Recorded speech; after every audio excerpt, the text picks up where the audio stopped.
یه ستاره ساده تو شب تاریک من نیستی، تو آسمونی حتی با من توی روزای پر از حال پریشونی.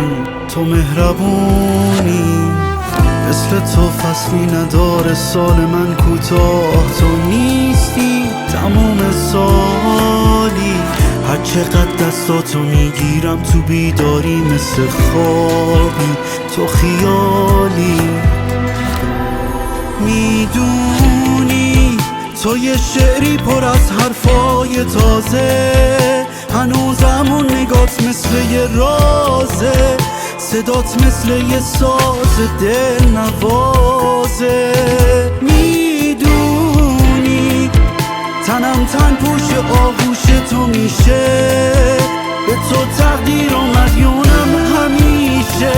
منو یادم فراموشت نمیشه.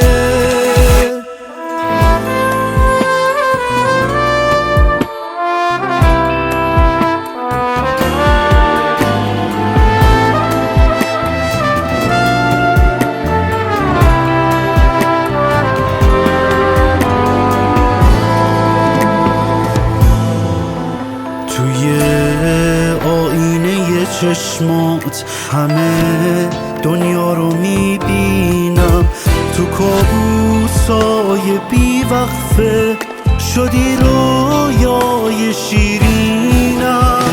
یه دنیا جستجو کردم، تو آغوشت جوابم شد، تو و تصویر بی هم توت تا آخر انتخابم شد.